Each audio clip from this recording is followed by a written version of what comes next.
Hey, what's going on, everybody? Welcome back to the Chasing Dreams podcast with Charlie and Justin. We are on episode 47, creeping closer and closer to our anniversary every day. It's insane. I know. Insane. And I feel like we literally say the same thing every week because it literally is. To me, it's like insane. Yeah. 47 weeks. Mm-hmm. Which, who knows how long we would last when we first started out. So keep rolling right along. And I feel like we've done a lot of growth as a podcast. Like when I listen to older episodes, not only like our interaction, but like discussion topics, like we have guests on, we have music, you know, like it's starting to slowly resemble a professional operation. Yeah. I feel like I'm way less nervous. Oh yeah. Yeah. Yeah. So. I mean, I never really get nervous for speaking things, but like our lack of nervousness like kind of manifests itself in our planning. Like, we don't plan anything. We just wing it. We had to do a little bit of planning this week, not necessarily in what we're going to talk about, but we have a very special guest joining us, someone who you and I, Justin, have talked about having on the show for a while now. Yeah. And it seems like all our guests are super busy. So it's just about finding times that align for the three of us, you know, you, myself, and our guest. I think it's really cool to have a guest that's so busy that we have to work around their schedule. You know what I mean? Because that means that they're going to be impactful. Yeah, and they're very productive for sure. So joining us today, our guest is the medical director and the founder of the Advanced Spinal Institute, which is located in Wexford, Pennsylvania. He's a medical researcher who has a history at the University of Pittsburgh, Carnegie Mellon University, and then ultimately became a doctor of chiropractic from Life University. He specializes in chiropractic biophysics, which is, to my understanding, is a very high-end level of chiropractic service that is pretty renowned and is gaining a lot of traction in the medical research world. So please, everybody, welcome to the show, Dr. Ryan Livingston. Awesome. Thank you for having me, guys. It's an honor and privilege. It's kind of weird because I feel like we owe you the same sentiments. Like it's actually an honor and a privilege to have you on versus you saying that to us. So I guess the feelings are mutual in that regard. Absolutely. I actually just texted Charlie, like right as we hit record, like this is freaking awesome. All right. So Doc, you got to give us a little background on yourself. You don't really need to do it to me because Dr. Ryan and I have been friends, I guess, in some capacity for years, but have kind of taken on a little bit closer of a relationship where he's almost acted like as a mentor to me as of late for different things, both financially and health-wise.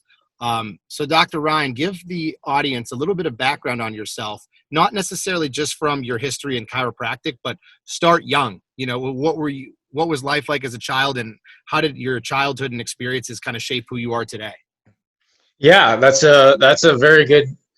is a very good point to start with, not only because chronologically it's our point of origin, but more importantly, Chasing Dreams podcast is a lot about your purpose and your premise in your life. And my purpose and premise became of my biggest struggle. And that's something that you've undoubtedly heard me on other podcasts and webinars. And it did start when I was young. I started as an infant. I went through this interesting health journey and I grew through it. I didn't just go through it. We grow through it. And that's an important key concept and perspective that we're going to talk about later. Is your perspective and mindset and everything in life is what's going to dictate what you become of life. And as a young child, I had a very rare condition. I had biliary atresia. I had some liver issues. Looking back, they're not really totally sure what it was, but regardless, I had a certain procedure done called the Kasai procedure, which is where they take your small intestine and they reroute it. And either I didn't have a gallbladder or they cut it out completely, which is very common in Western medicine, as we will find out. And long story short, that didn't work. It kept me alive, and the majority of people that go through the procedure that I went through will need a transplant by the time they're less than 10. So single digits of age, right? And so I didn't need that. And so I'm walking modern medical miracle since birth. And fast forward through my teen years, I was just getting put on more and more medications because that was the Western philosophical mindset and premise was, let's give him antibiotics. Let's give him medications that are very highly toxic to the liver and to the body, but that's all we know. And so our theory, and this is important for later because I'm going to teach you laws and principles of life and health and healing that are laws that cannot be transmuted or changed versus what we typically think in Western medicine as common law, which is not. It's just theory. And their theory was that by giving me these toxic medications that they could prevent hepatitis and they could prevent all these other things from occurring. But what they failed to realize was that it just kept making me sicker and sicker. I would have chronic infections as a kid, allergy shots every week, sometimes several times a week, nebulizer and treatments because I would have severe panic, or not panic attacks, but severe asthma attacks that would end me up in an ambulance and in the hospital. And I actually don't even remember those, but my mom tells me that's part of what I had with the asthmatic side of things. And chronic infections, tubes in my ears, you name the medications. They put me on prednisone at one point, and I became suicidal. Like, what kid is suicidal at like 8 years old? I mean, nowadays that is so common. So I kind of eat my own words now, but back then that was not common. But kids are on medications all the time these days, and they are becoming suicidal. And now the number one killer in kids is pretty much suicide. Fast forward to when I was like 13 years old, growing up in Children's Hospital, there was a breaking point in my life. And that's when I began to ask the first most important question in my life, which many of you will really have to dig deep and search for. And that is, what is health? Because I was taught that what I was going through was basically health. And it wasn't, because I kept getting sicker, right? But you have to take a step back and say, hey, is what I'm doing working or is it not working? And it doesn't matter what led up to that point. If the answer is it's not working, then we've got to change. It doesn't matter if you don't know the answer. You just know that you have to change, and so you have to go towards that direction. And so I went to my routine annual checkup in the city of Pittsburgh Children's Hospital, and of course I was sick, and we went to the doc, and I brought him this book, and it was called Natural Cures They Don't Want You to Know About. And in that book I was reading about the liver can heal itself. All you need is protein, and your organs are amazing, and you got all these natural things that you can do to help reverse and prevent certain things from occurring. And I took that book with me. That was the first time in my life that I had hope. I had hope that I was truly going to be able to get better. And I'm skipping a lot of emotional affect in this story simply for time purposes. But you just got to remember, what do you think life is like as a kid who is going to school, middle school, with PICC line IVs in their arm and has to cover those IVs up because at the end of the day, he's going home to drug himself up, to be his own pharmacist and to clean his own wounds and miss out on all these pinnacle moments in life. And that's what my life was like. Chronically sick and constantly at the every beckoning and burden of being reliant on these medications for me to live. And it wasn't living. But I took this book to the doc, and he laughed in my face. And he screamed at me and said, I'm the reason you're still alive today. That guy is in jail. And this is Kevin Trudeau. So many people that know of that field know Kevin Trudeau. And he said, you need to ignore that book and you need to continue to do what I tell you to do. And it was from that moment forward that I never took another medication in my life. And that was the trajectory. That was the pinnacle changing point. Everyone has a key moment, a key defining moment in their life, or maybe several, that changes the ultimate trajectory of their life forever. And now I got to interrupt you there, Dr. Rod, real quick for a moment.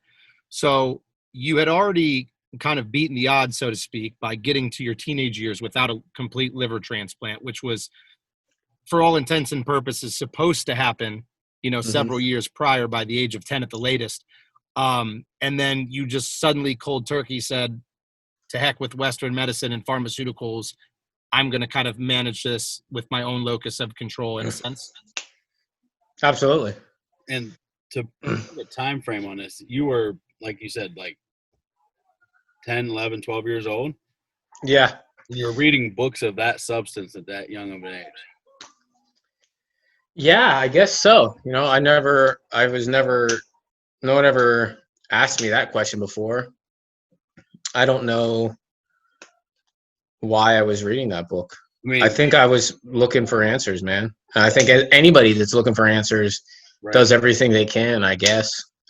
Maybe. I think it's incredible, but I mean, so far the story is like, wow. So then what were the next steps for you once you decided that I'm going to take control of this and kind of step in the driver's seat? Where did you go from there? And what was the response from like your parents and everything? Because obviously I'm sure there's a lot of anxiety for them and yourself likewise, because you're doing something that's, I guess you could say, against Western medicine's recommendations. So what were the next steps for you, and how was that decision viewed by your parents and other people that were close to you? You know what? At that point, I really don't remember. You asking me that question, it really feels like a blur. It feels like a blur because I've never revisited that area of my life. It was kind of a decision, ultimate breaking point where I just started doing things differently. I can tell you what I did, and actually that's very key, and it just hit me just literally right now, is that's just it. It doesn't matter what anybody else thought. It doesn't matter all these other things. What matters is what you do. And I can only tell you the action steps that I had after that point, and they were massive action.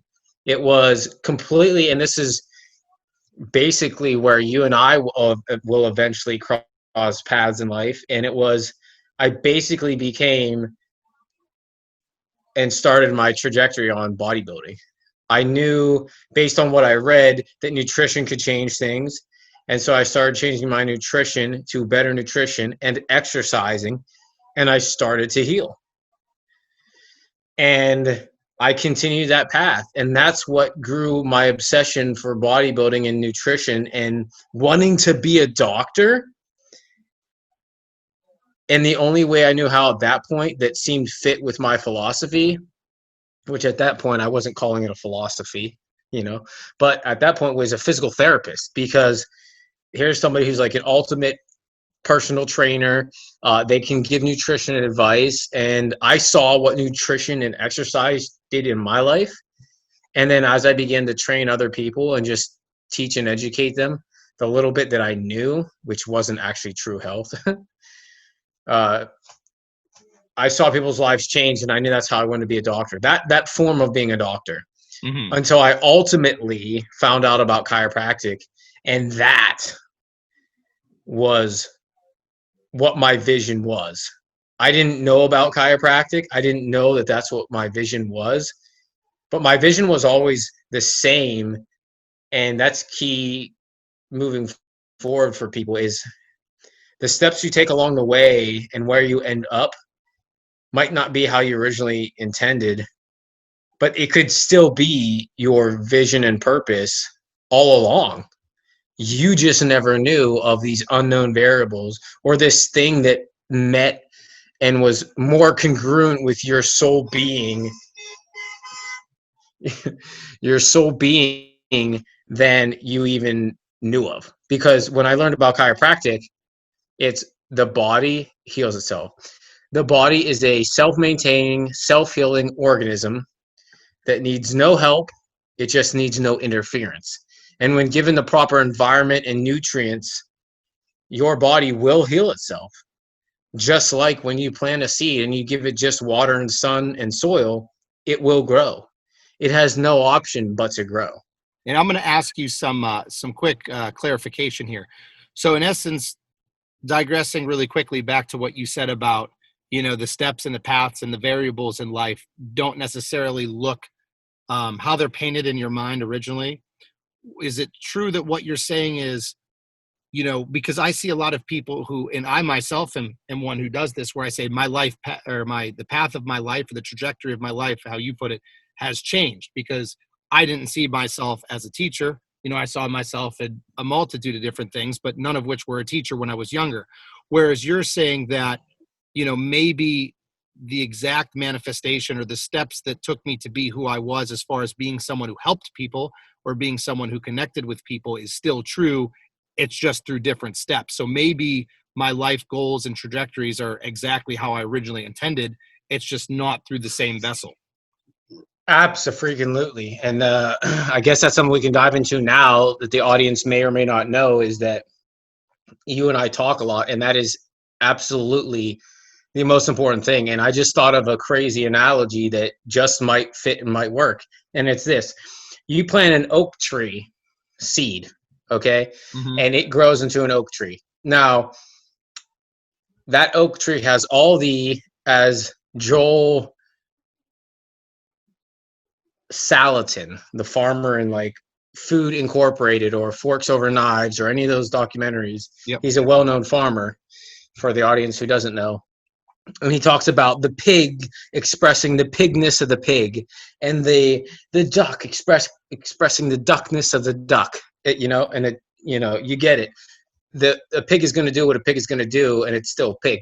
That oak tree is all its beautiful essence and everything that it embodies and just is. And you are everything that you embody, and your purpose is still its purpose, but is this huge tree trunk of an oak tree still an oak tree? Like that's part of the oak tree, right? Mm-hmm. Yeah. Or not, let's even get rid of the word part. That's the oak tree, right? Well, isn't the branch also the oak tree? And isn't the leaf also the oak tree? And I don't know what else oak trees grow, but let's pretend they grew fruit. Isn't the fruit coming off of the oak tree still the oak tree? Yeah. Like, it expresses itself differently. You don't call it an acorn tree because, I don't know if that makes any sense, but you are expressing yourself in teaching because you are the person who loves to share things with people and to empower and to build and to, I don't want to use the word teach, right? But share these experiences and help other people learn for themselves. That's still you. And that can express itself in teaching. That can express itself in being a life coach. That can express itself in being, the list goes on, right? Yeah. That's still you.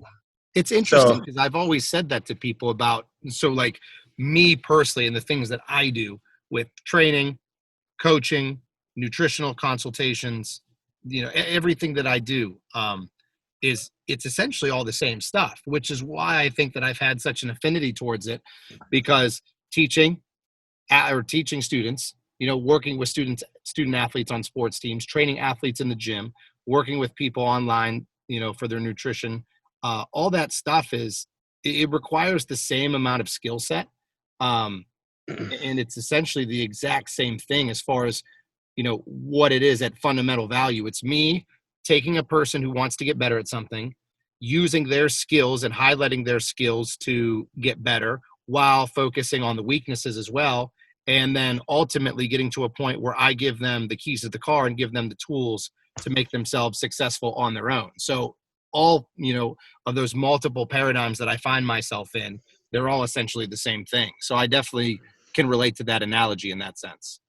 Yeah, absolutely.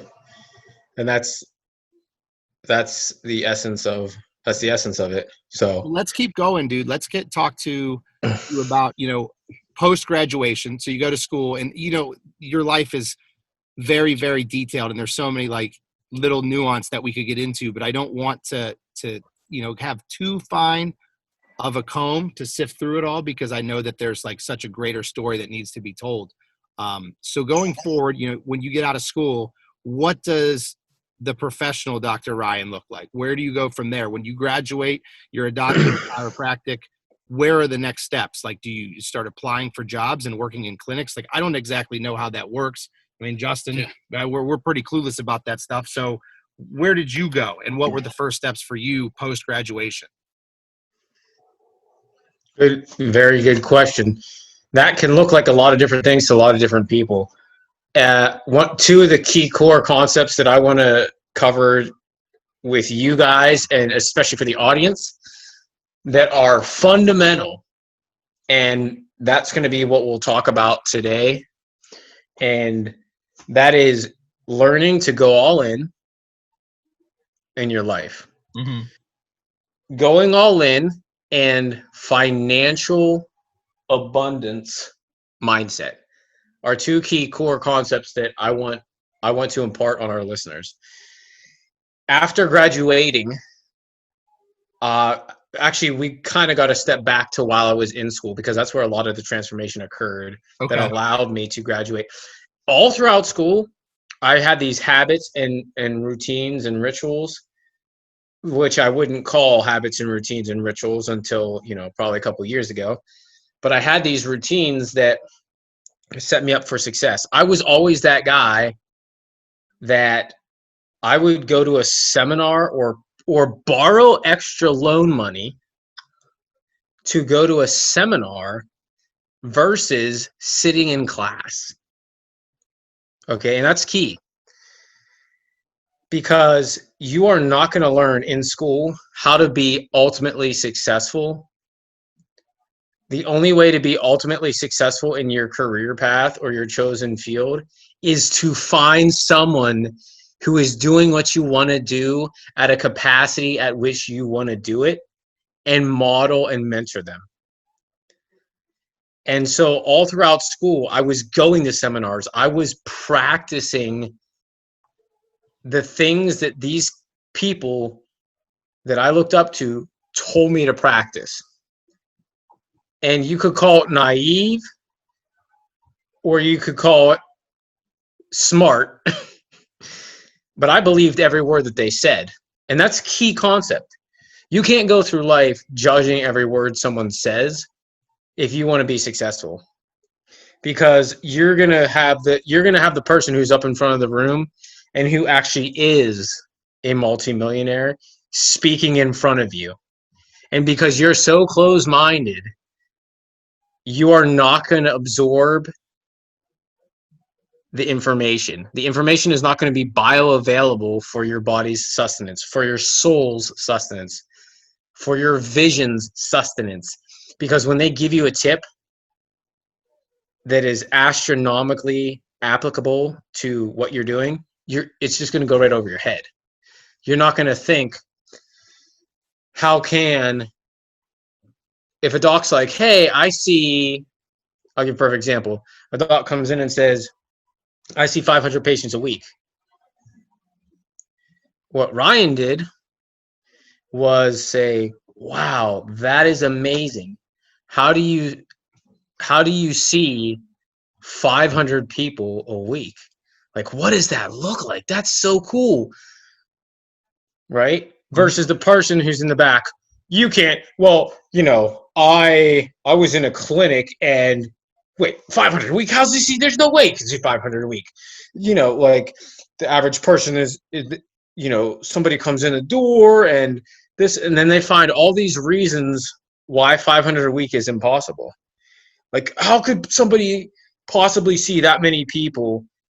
Like, I don't know, because what are they framing against? Maybe the only other doctor they've ever seen, which is Western medicine, which is pitiful. Oh, let me get to my appointment on time, be early, and still wait 45 minutes to see the doctor. And when I get to finally see the doctor, I have 15 minutes with them or 20 minutes with them. They don't listen to me. They don't answer my questions. And then I get a huge bill at the end. Yeah.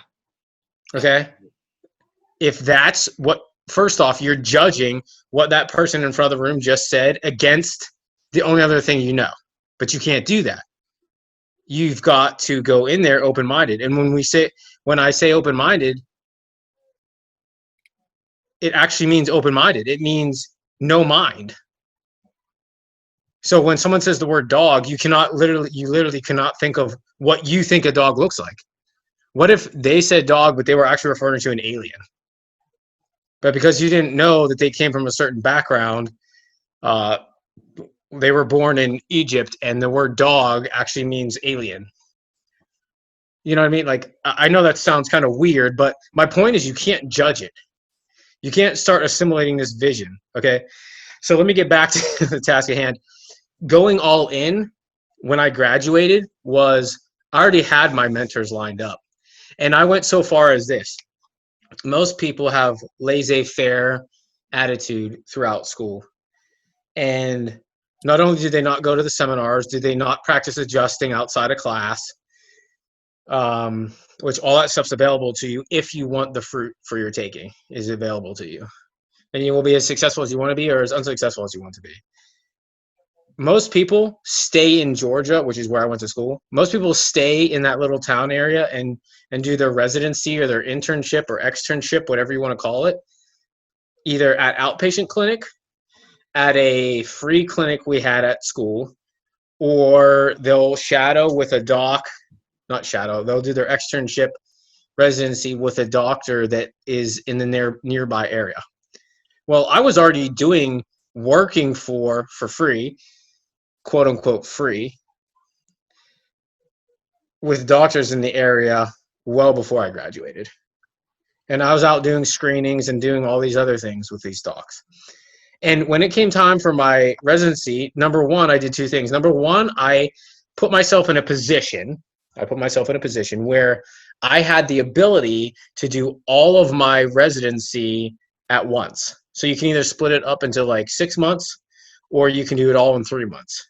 Looking back, I wish I would have done 6, only because that would have given me 3 extra months to work with a doc. But I didn't stay in Georgia. What did I do? Well, what would you do if you wanted to be the best doctor in the world and you wanted to have the best patients and you wanted to give the best care and you wanted to do it at a high level? I'd probably find the person that's doing it the best and seeing the best patients and doing it at the highest level. You would seek them out. Right. And if they were in another state, would you let that stop you from going and doing it? Truthfully, me, in years past, probably, yeah. I think that I would, yeah. Because what I would do, and this is just me personally, I would say it's too far. I'm away from my family, too much money. What I would do is, I'm sure, ironically enough, given my name on social media, but I would think of too many excuses on why it wouldn't be feasible or optimal or even possible for me to go do something like that. Yeah. And I'll give you the exact answer for me at a point in life where I also would have done the same before chiropractic school. Mm-hmm. Because until I met my mentors, and thank God I was blessed enough to have an open mind, I say non-judgmental, and I feel like anybody who says that is actually a judgmental person, and I always say that too. But I'm blessed to truly have a mind that loves to call my own bluffs. And there was definitely a point in the beginning of chiropractic school where I would have found the excuses too. Did you hear how I said that? I would have found them. Yeah. Right? You find what you want. So, but I didn't make excuses. In fact, that stuff didn't even scare me at all, because here's all the things you got to line up to do that. Actually, we'll just skip that for sake of time. The point is that I did whatever it took to get to Texas, to be with a doc I wanted to be. I actually wanted to be with a different doc, but it wasn't actually like legally possible to externship with that doc for various reasons. So I did the next best thing, and I backdoored myself in and worked with a guy named Tabor Smith, and he's phenomenal. And he's created a spinal hygiene product, and to this day, I buy his products and use them in my clinic. And he's really been pivotal in the spinal hygiene movement. And he's branded it, and it's awesome. And he's an amazing, amazing, amazing doctor. And I can't say enough good things about him. And so I found a way to work with him. And I did that. I moved to Texas, and I didn't make an excuse for not finding an apartment or make an excuse that I was going to have another cost of finding and paying for a place in Texas just for a few months. You know, just like you guys said, I could have made all these excuses. Well, I didn't. I just went and I just did. And I just moved forward and plowed through, because you will find a way where God will create one. The universe source will create this thing. When you have enough energy and being and presence behind what you do, doors will open for you. And if they don't, you're going to go through them. You're a battleship, you're a beast, you're a rhino, you're just going to crush them. Now, how do we navigate? Because this is something that's key for myself and for other people listening, I'm sure, because everybody has the motivation to be able to take the no excuse mentality and do what they have to do. And to phrase it how you did, Doc, is go all in, right? Everybody has that at some point in life where, like, I'm going to go all in. I'm going to do whatever it takes to be a great bodybuilder. I'm going to do whatever it takes to run this triathlon. I'm going to do whatever it takes to make $1 million. And it seems like that always comes with the caveat of, I'm going to do whatever it takes so long as it's comfortable and feasible and, you know, relatable for me to do so. As long as I can continue to do everything else, they'll call it all in, but in reality, it's like 60-40. It's probably 60-40, not all in. How does someone go about breaking the barriers and understanding what going all in truly looks like? Because in my opinion, heck, how do I go all in? Yeah. I'll just put it out there. it's almost like you have to probably, like, for me, speaking from personal experience, you have to meet someone like yourself, Doc, who has gone all in to basically show you the way, because I don't think that I'm a strong enough or intelligent enough person to be able to navigate that on my own. Maybe you could even say that the people of high intelligence have a more difficult time because you're constantly looking for excuses and seeing things that could go wrong, because that's usually my issue with things. It's never what could go right. It's what could go wrong if you do this. You know, if you make this trip over to Texas, or you put all of your money in this, you know, this financial journey or this thing that you want to create. So, like, what is your recommendation for someone who realizes that they have these, like, mental anchors and braces that are, like, kind of binding them in a sense? How does someone get to the point where they're able to go all in? Because I think people want to. I think that, number one, they don't know what that looks like. And number two, they just mentally, physically, emotionally, spiritually, they just can't do it. How do you get someone to that point? That is the most important question. And for each person, I can stand here and give you my answer into what that would look like by using that person's exact situation. So I'll give you, instead of telling my example, well, I can do this. Let's Goosebumps choose your own ending. Would you like me to use my example, or would you like me to take your example, Charlie, and tell you what you've got to do if you want to go all in? So let's do this. This will be an interesting exercise. So Justin and I have been talking lately on previous episodes about how, you know, weight loss has kind of hit a plateau. And we've been talking, he and I, specifically over the past, probably 3 episodes, how, you know, there's a plateau. Not sure if it's physical, not sure if it's mental, could be emotional, could be spiritual. There's so many different variables at play with, you know, why is he not making the progress that he wants to make when he knows how to make it? Now, part of it is, like, measurable, specific things that are pulling. Like, you know, he just, well, I guess we'll bust the news out now, just became a firefighter officially, passed the test today, matter of fact. Congrats. A lot of his time was allocated towards that. So let's use just as a specific example. Absolutely. I'd love to use me as an example. Okay. You come to this point in life where, you know, Justin was formerly 526 pounds, got down under 300 within a calendar year, and then slowly progressed back, not nearly to 500, not even nearly to 400, but gained a little bit of the weight back, and then kind of changed goals a little bit, but the foundation of everything was still physical improvement. You know, like, how do you go about navigating what the next steps are for someone in his situation? Because I think that would be interesting, because we always talk about how we have people on the show not only for our audience, but also for us, because we're trying to learn too. Like, so if you can do like an exercise with us to help us, we're all for it. Because I'm literally like here with my notepad out, taking notes. On this episode, like I'm not saying anything because like I'm learning more and more and more. Like it's insane. So if Justin comes to you, Dr. Ryan, because I can tell you from firsthand experience that Dr. Ryan is a lot more holistic and encompassing than just, a doctor of chiropractic. He also, in a sense, is like a life coach and kind of has served as a mentor to me as of late. So let's say Justin comes into your clinic, you do all the chiropractic stuff, and he says, hey, I need to get back on the train again and lose weight. I'm dieting and I'm doing what I have to do, but like, I don't know what the problem is. Maybe it's mental, maybe it's physical, maybe it's spiritual, emotional. Help me. What are you going to prescribe for him? Like, what would be the initial steps? Like, are there questions you ask? Okay. So those are two different answers. The first answer is we wanted to go at this with the perspective of somebody who's going all in.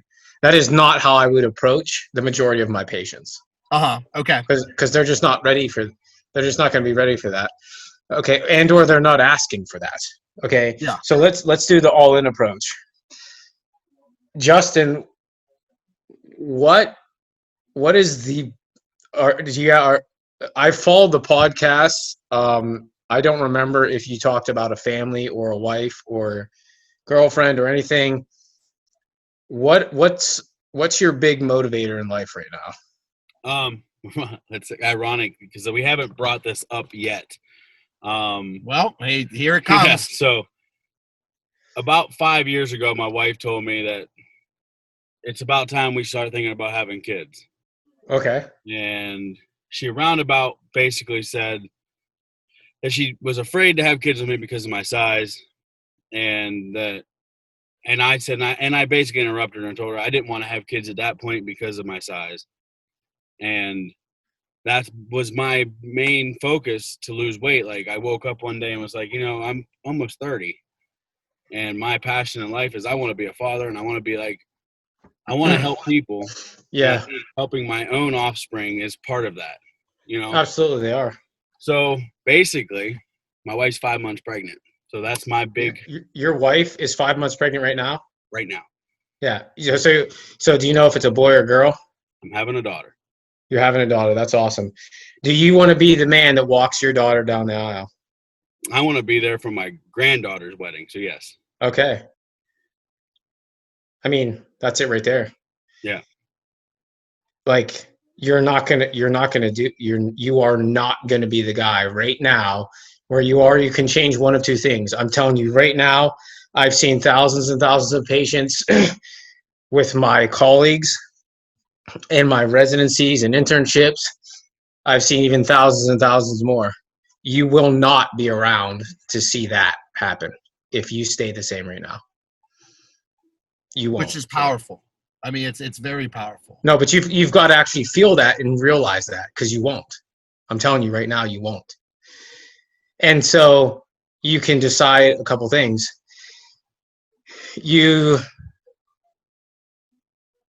I just brain farted. You said she's your wife? Yes. Okay. So here's what you do. When you're ready to go all in, and I don't know what that day will be. It could be right now. You will do one of two things, or you will do both of these and maybe more. Number one, you take your wedding ring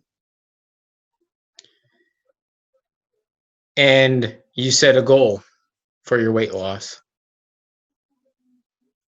And if you don't hit that goal, you sell the wedding ring. That's number one. Number two is you write a financial goal that you can't afford to lose. You get an attorney and you put that in writing legally, so that if you do mess up, you will lose that money. And those two answers right there, that you brought that up, Dr. Ryan. You will not. Justin won't fail. and I'm sure you've heard of it, and I'm drawing a blank on the person, but the burn the boat story.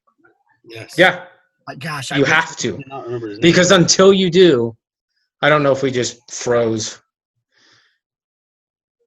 Nope, I you're can good. hear you.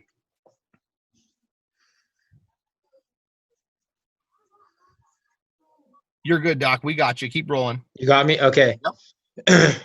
Yeah, burn the it says connection is unstable again. You got to burn the bridges, and that means burning the bridges.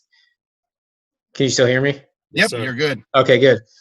You can't So have one foot. basically, in essence, what you're saying is, if you have someone who wants to go all in, it's almost like you're required to put yourself in a position where you have no choice. That is exactly it. That is exactly it. This is a perfect time for me to go into myself as an example, because financial abundance and mindset is another key concept that I wanted to hit tonight, and we've only got a few minutes left. And that is that. I was in a job where I was only making $36,000 as soon as I graduated. Okay? Mm-hmm. In a very high volume office.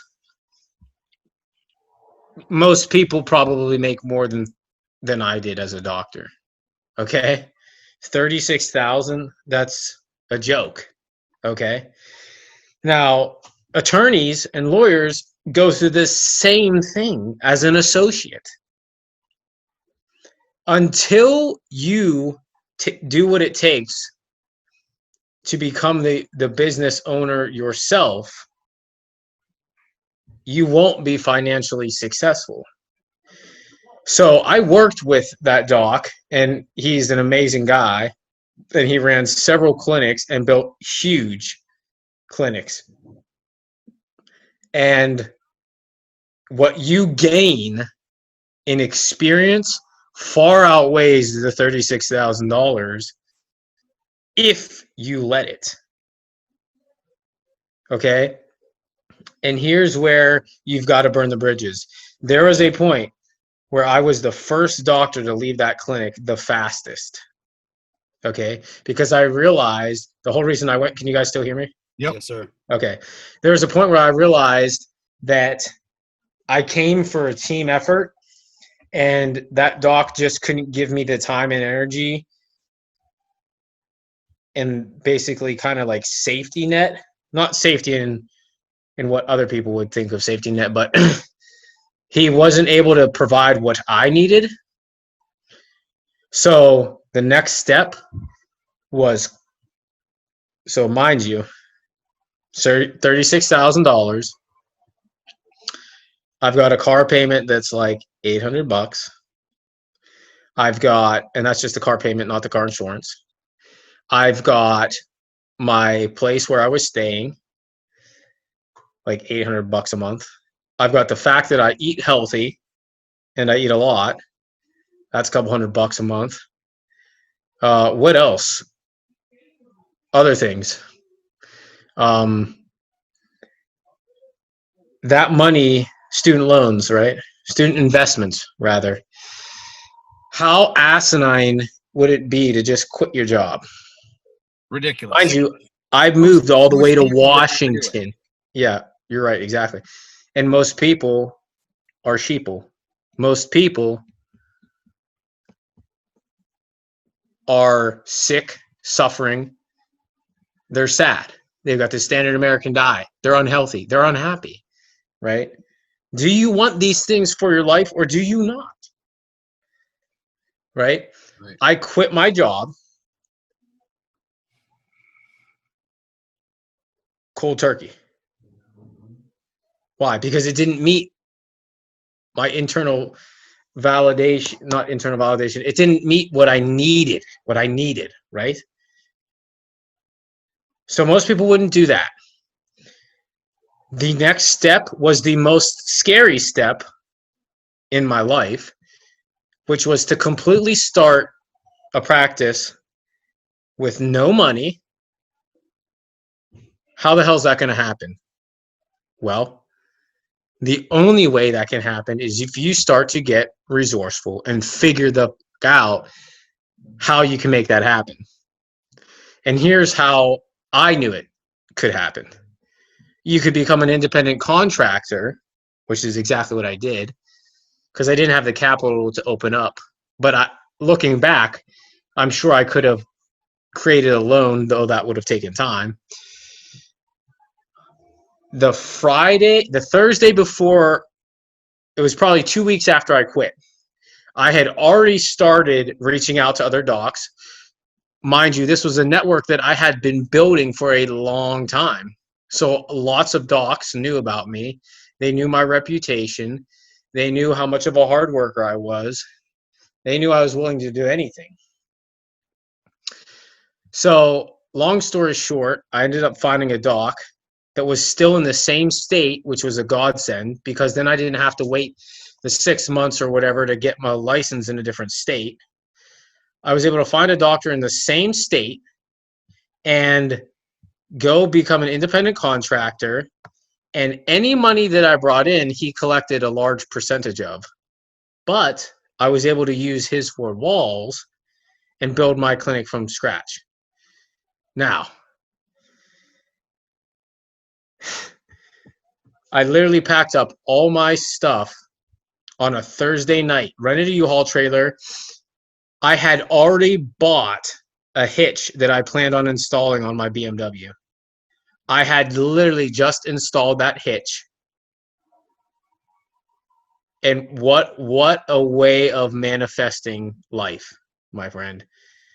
That hitch came in handy, didn't it? Because I needed to hook up a trailer and move my shit east.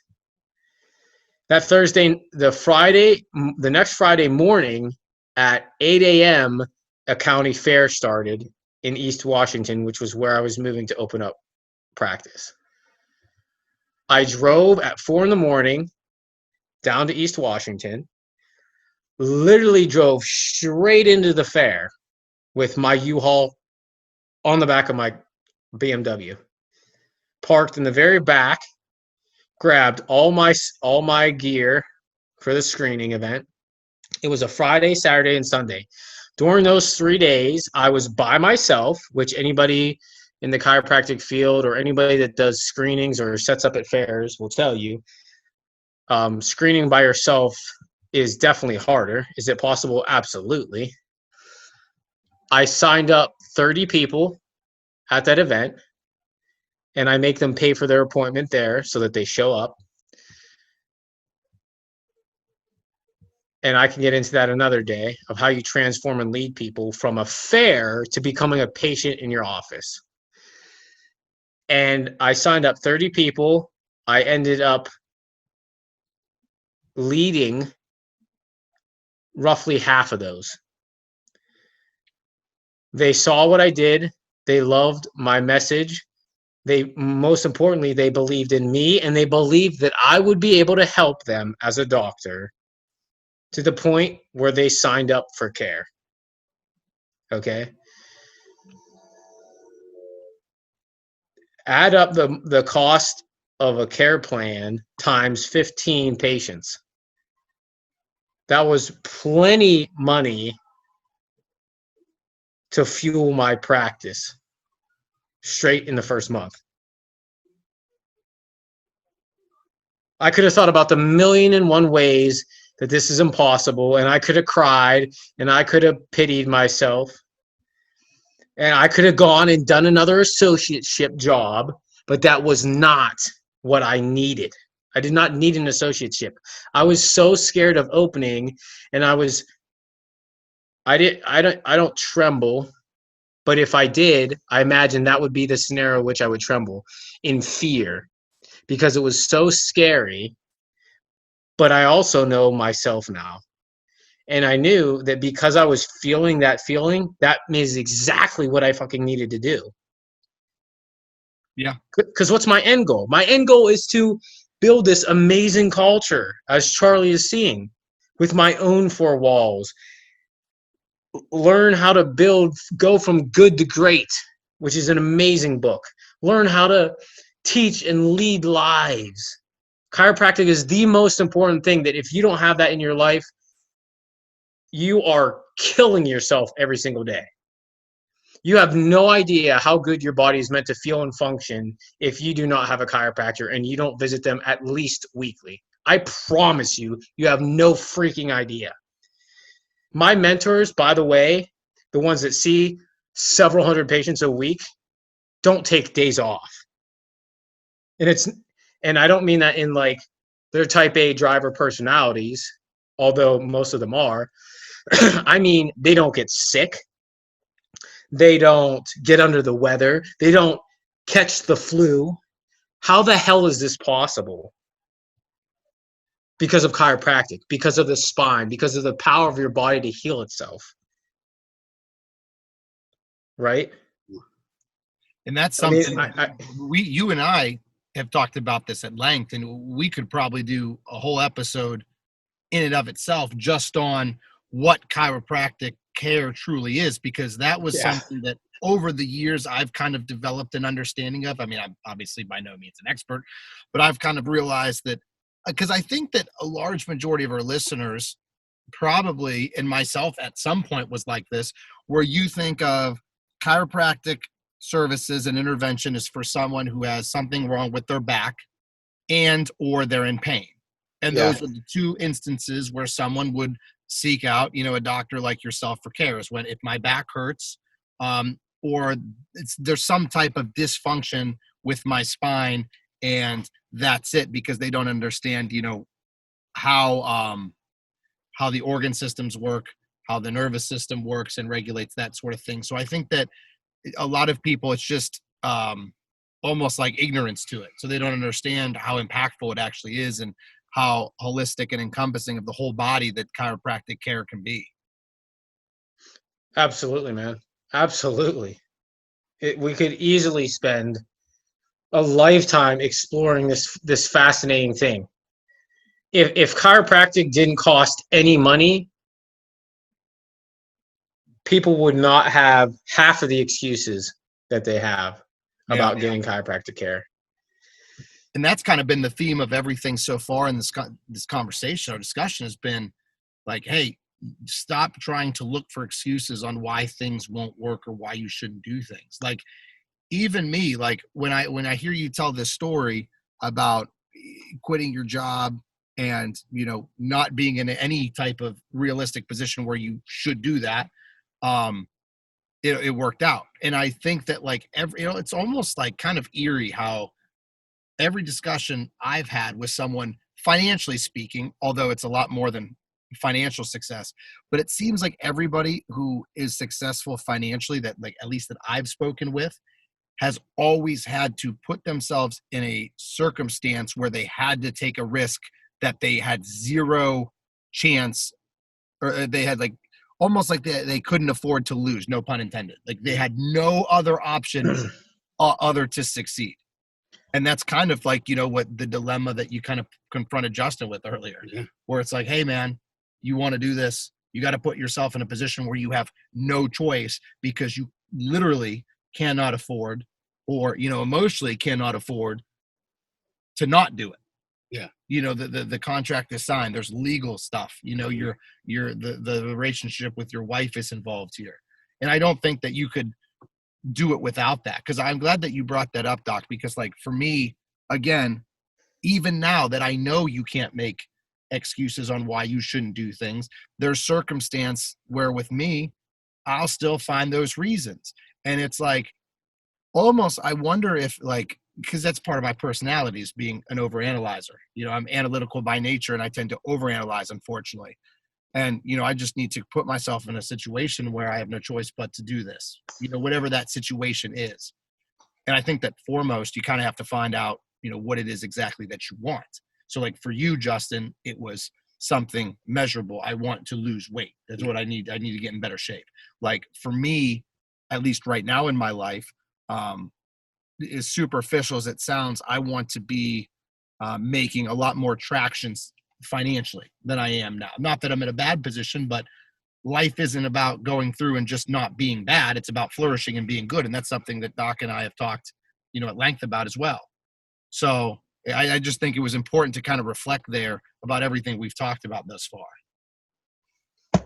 Yeah, absolutely. Absolutely. And the financial mindset is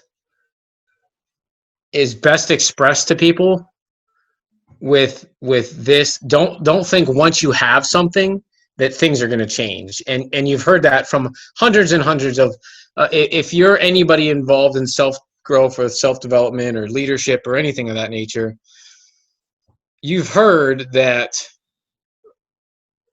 I just brain farted again. Just speaking about how the mindset never changes, because you've actually said that to me verbatim, where don't think that when you get money, rich, that it's going to change how you feel and how you think. Yeah, exactly. Thank you for getting me back on track. That is exactly the point I was trying to make. Is it does not change. I promise you.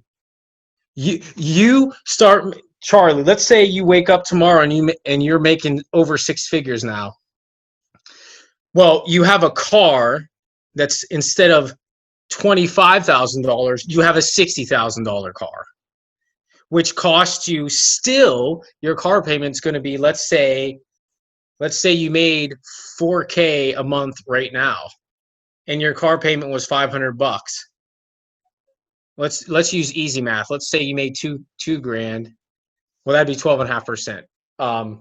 You make $4,000 and your car payment's $500 a month. Well, that's still a little more than 10% of what you make a month, right? Mm-hmm. Well, when you make $100,000 and your car is $60,000, and isn't that ironic that I just pulled that number out of my ass? Sorry, audience, but Charlie, isn't that the number, $60,000 or $70,000 that you said the couple of days ago? About, coincidentally enough, right? Yeah. I didn't mean to do that on purpose, but okay, well, your car is still 10, 12% of what you're making a month. So the millionaire, they have $1 million, but it still feels the same when they lose one business deal that's 10 grand as you feel when you lose one client who pays you $300 a month to do your nutritional consulting. It's still the same pain. It's still the same percentage of what you make.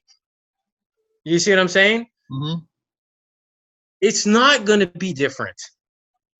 Justin, you are not going to change until you change. You have to go all in. Right. And that's for nobody to judge. And that's the beauty. And maybe that's why my patients love me so much and I have such a gift for leading people, is because at the end of the day, they know that I don't care what you do, but I'm going to tap into you and I'm going to be an adult with you, because adults need adults. They need the coaches. They need the leaders. They need someone to step in their life and be like, look, like, this is not how it is. You say you want this, Justin, you say you want it, but your actions don't show it. I say I want to get healthy, but my actions don't show it. And that's fine. But then don't say you want to be healthy. Or don't complain about it.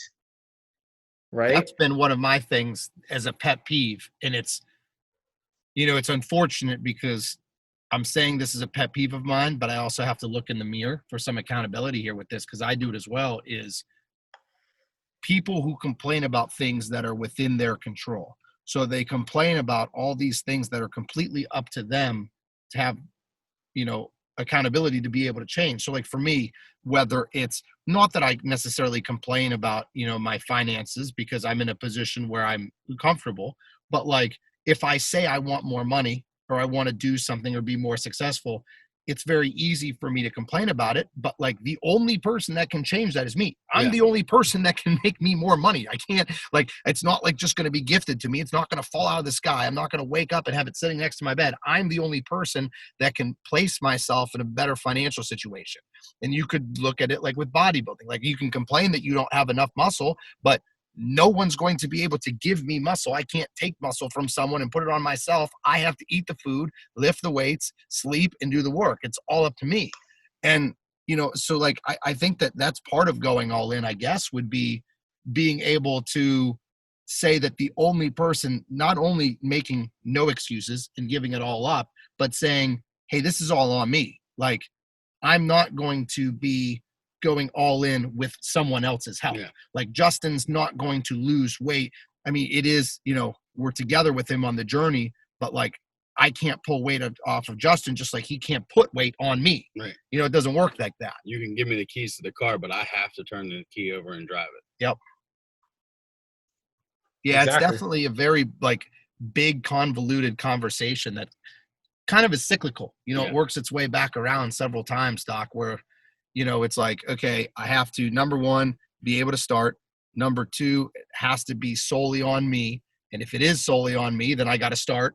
And if I got to start, then it has to be solely on me. And it like kind of like this continuous cycle where you look and the fingers, no matter where you look, the finger's always going to be pointing back at you. I think that's a harsh reality. It's something that I constantly need a wake-up call with. I think that like my mentality towards that kind of stuff is probably better than a lot of people, but it's also a lot worse than a lot of people.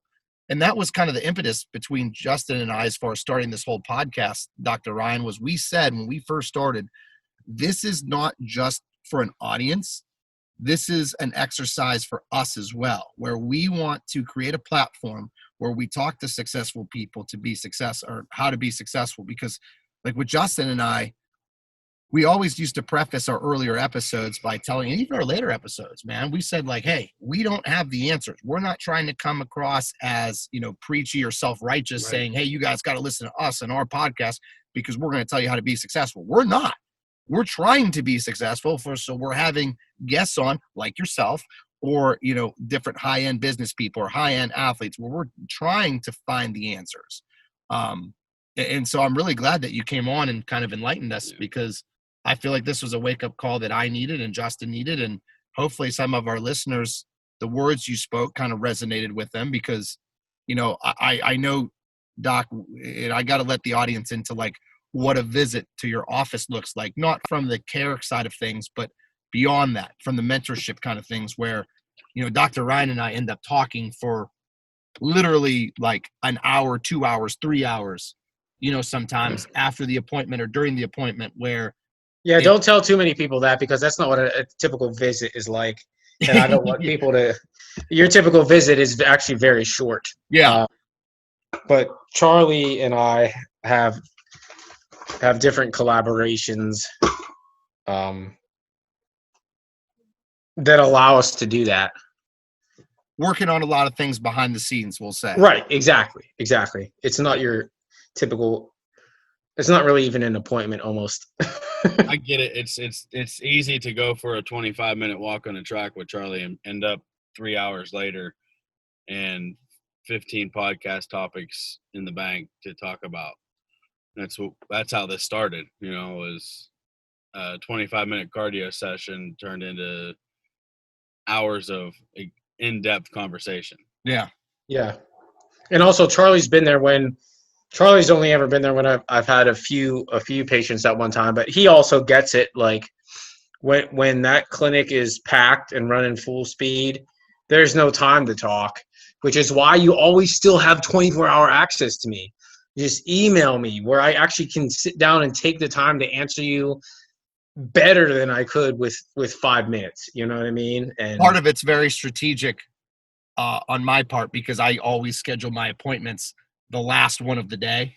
So right. Then I like kind of can manipulate him into staying a little bit extra sometimes when I need advice. Because lately during the week, that's just how I've been doing it and actually, to be honest, I think you've even been gracious enough with me to be able to take me in almost after hours. I mean, we start a little bit before close, but usually like as quick as it is, we're getting like right near closing time for you. So that just kind of estimate to how good of a person you are and how helpful you are because you accommodate my schedule like very, very, I guess, well. I mean, couldn't ask for anybody better to work with. That's for sure. Well, I appreciate that. All right, man. So we've had you on for over an hour now. I know time flies and it sucks because there's so much more that we want to get into with you. And we've said this to other guests, especially this rings true with you, is we need to have you back on because there was probably 300 things that we wanted to ask, 300 questions that we wanted to kind of dissect and itemize. But I feel like our listeners probably got a lot of value out of this. If nothing else, just talking about what going all in looks like and how to be able to commit to that and what you have to do to kind of like put your nose to the grindstone, so to speak. Like, what am I going to do to put in this work? And what am I going to do to burn the boats behind me to make sure there's no plan B? So I have to do this. So I think that was really, really important today. Absolutely. This was an incredible. I was going to say interview, but I think the term better suited would be not lecture either, but seminar. Informational seminar or leadership I don't even know. Leadership summit. I like that. Yeah. So Doc, obviously I know, and by proxy, Justin is at least to some degree aware. But for our listeners for now, I mean, we'll obviously going to have you back on hopefully in the near future. For our listeners, how can they reach out to you? How can they contact you if they're interested in services, or just maybe someone needs a life coach or some mentorship in their life? If they want to talk to you about financial literacy and, chasing dreams or whatever, how can people contact you? Again, beautiful question. Alley-oop, right? Yep. So I have Instagram. I have most social media platforms. And Instagram is the one I would say that I publish on the most, as far as you can see some updates on Instagram if you want to check in with me daily, or as daily as I'm posting, is at Advanced Spinal Institute. And then the website, if you want to learn more about exactly what it is that I do as a chiropractic biophysics doctor or CBP trained, advanced trained and certified doctor, is www.advancedspinalinstitute.com. And then if you want to come to the clinic, the clinic number is 412-515-0588. And if you would like to email me and schedule some type of leadership coaching and developing, you can email me at Dr. Ryan at thedrlivingston.com, and that's DRRYAN at the Dr. Livingston, which is THEDRLIVINGSTON.com.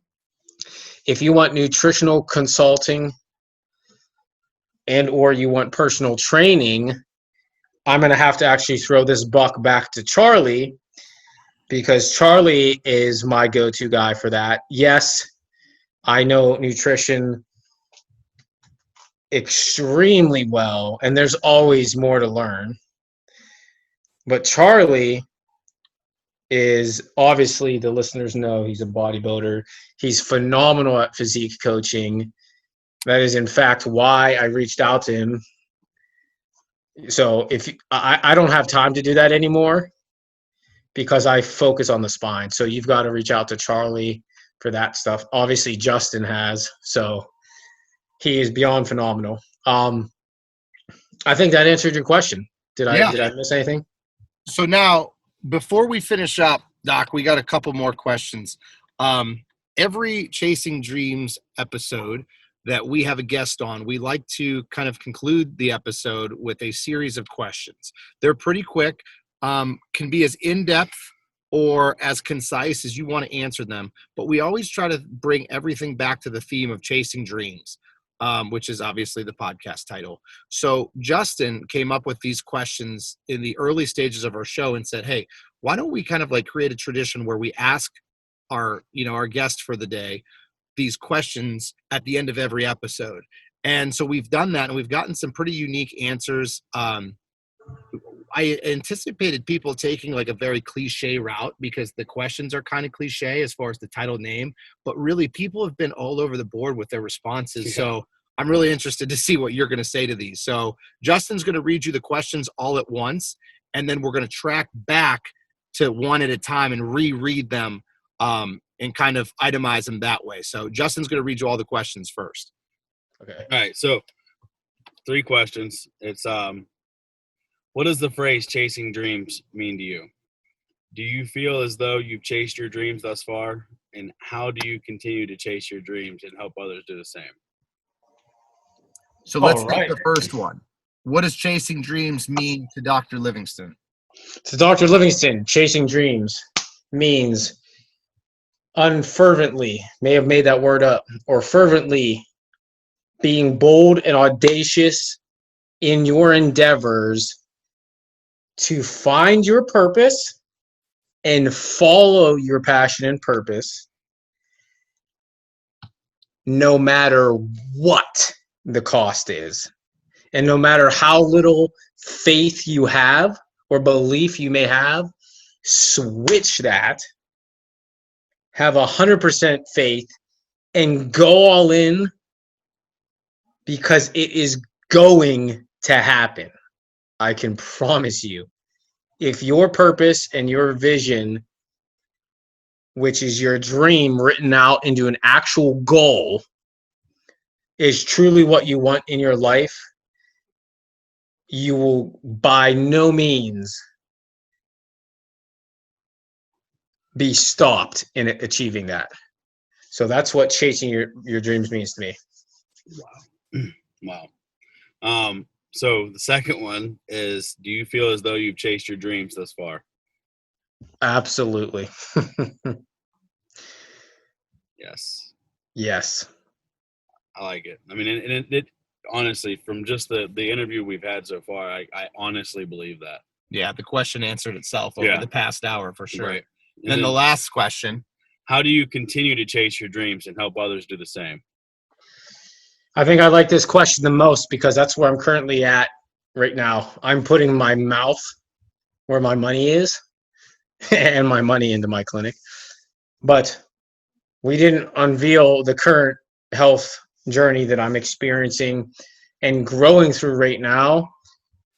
But there has been no greater testament to my unwavering faith in my purpose and in my dream than right now. And I pray for everyone else and myself that they are able to apply the same level of faith.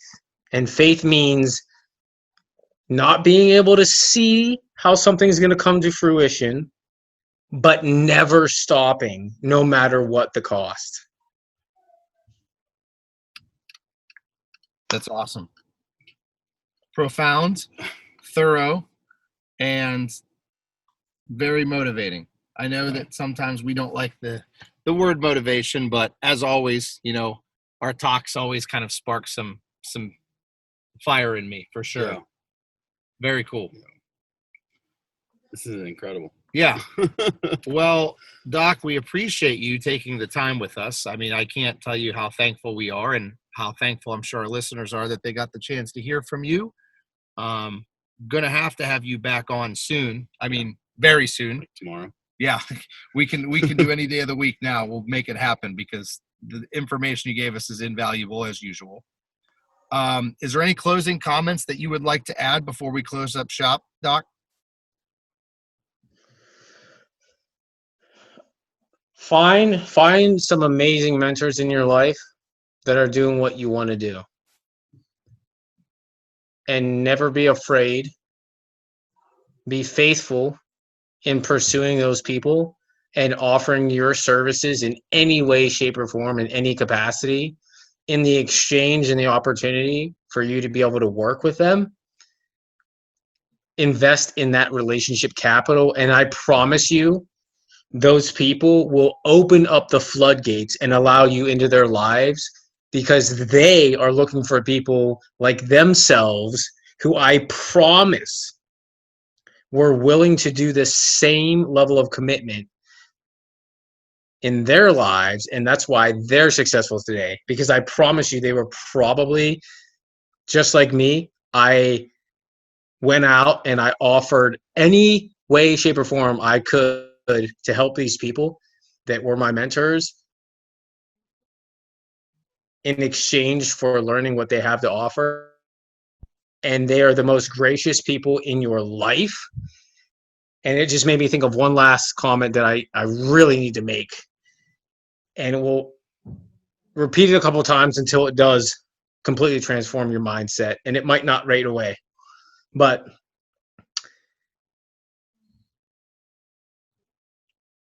I forget what I was going to say. Son of a monkey. I think it's funny because Dr. Ryan and I do this all the time where we get so almost like overloaded with excitement and passion when we speak about this kind of stuff, when we have our in-person discussions, that like my mind kind of erases with not only excitement, but motivation and all these things, that it becomes almost scatterbrain. And I need to like kind of almost hold myself in and calm myself down and say, bro, you got to focus right now because you're all over the place. Like I need to have those discussions with myself because it happens to both of us, you know, where we get so excited about things and just, you know, have to take a time to refocus. So completely understood, man. Well, it looks like we'll have to have another podcast so I can let that thought come to me. There you go. It was powerful, but now I forget it. Son of a bitch. I'm going to use that word. All right. Well, thank you guys for having me on. I'm excited and blessed to have had this interview, and I'm excited to pour into some people, man. Yeah. It was a complete and total honor, man. And you know what, Justin? We are also very blessed to have Beast Mode Baking as our primary sponsor. And Beast Mode Baking aims to bring the highest quality, creative, and of course, delicious baked goods to your home with nationwide shipping. All orders need to be pre-ordered in order to ensure they are packed fresh and shipped out to you ASAP. They offer a flat rate of $15 for shipping due to the size and weight of the cookies and dough. So if you are interested in Beast Mode Baking, please contact the beautiful, intelligent, and very talented Shannon Knorr on her Instagram. That's at SKNORR13. That is Shannon's Instagram account, and she will get you hooked up with some delicious goods from Beast Mode Baking. Well, we will let you go, Doc. It's getting late. I'm sure you have some things to attend to, especially that you're seeing guests tonight, so we don't want to keep you too long. Oktoberfest. There you go. So with that, everybody, we have come to the end of another episode of the Chasing Dreams podcast. So for myself, Charlie, Justin, and Dr. Ryan, we appreciate your listenership, and we will talk to you guys next week. Unbreakable, unstoppable, I'm pushed to the edge and take it all. I'm born to be untamable, go right.